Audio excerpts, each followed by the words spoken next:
Imagine waking up tomorrow and seeing $30,000 sitting in your savings account, not invested in stocks, not locked away in a retirement fund, not tied up in a house, just sitting there available whenever you need it. Now here's the strange part. Your life probably wouldn't look very different. You'd still wake up in the same bed. You'd still go to the same job. You'd still drive the same car, pay the same bills, and live in the same economy. From the outside, almost nothing would change. But inside your head, things would start to feel different almost immediately. Because the real power of $30,000 has very little to do with what it can buy. It has much more to do with what it changes psychologically. Most people imagine financial progress as a ladder. The higher your income gets, the better life becomes. Earn a little more money, solve a few more problems. Earn even more money, solve even bigger problems. But that's not always how money works. Sometimes a specific amount creates a shift that feels much larger than the number itself. And for many people, $30,000 is one of those amounts, not because it's a fortune, but because it's often enough to create something that modern life doesn't provide very easily. Breathing room. Think about the average financial emergency. A transmission fails. A medical bill arrives unexpectedly. Hours get cut at work. A major appliance breaks. None of these situations are unusual. In fact, they're almost guaranteed to happen eventually. Yet the same event can feel completely different depending on how much money is sitting between you and the problem. Now imagine the exact same repair with $30,000 in savings.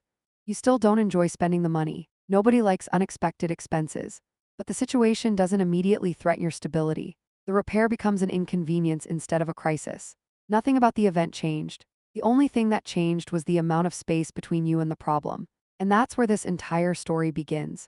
Because money isn't just a spending tool. It's a shock absorber. The larger the shock absorber becomes, the less every bump in the road affects your day-to-day life.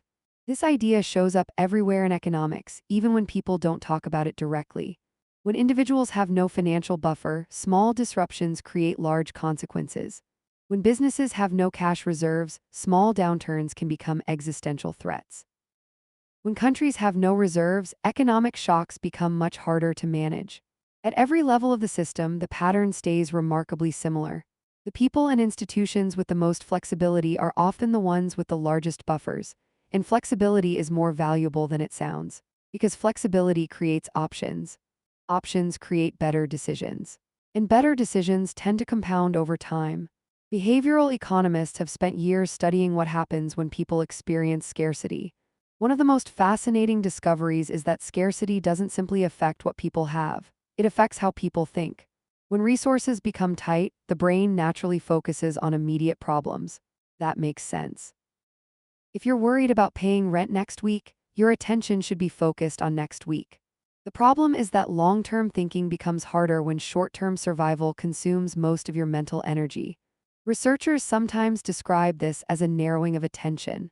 The mind begins prioritizing urgent problems because urgent problems demand solutions.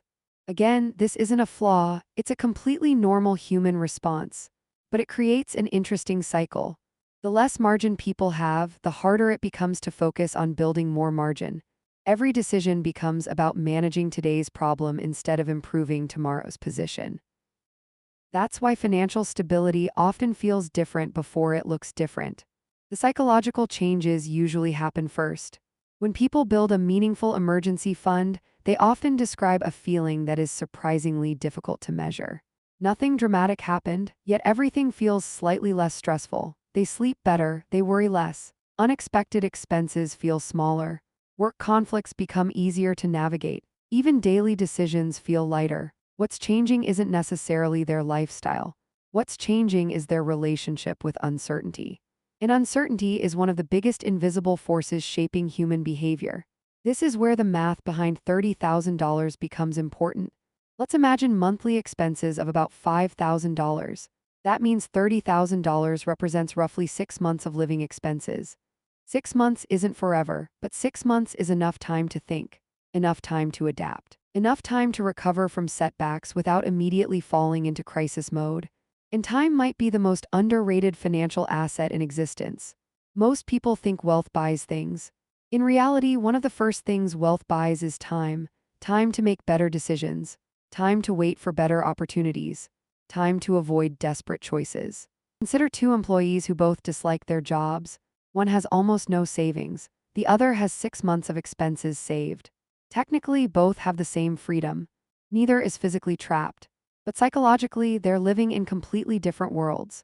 One person may feel forced to tolerate situations they would otherwise leave because losing a paycheck could create immediate hardship.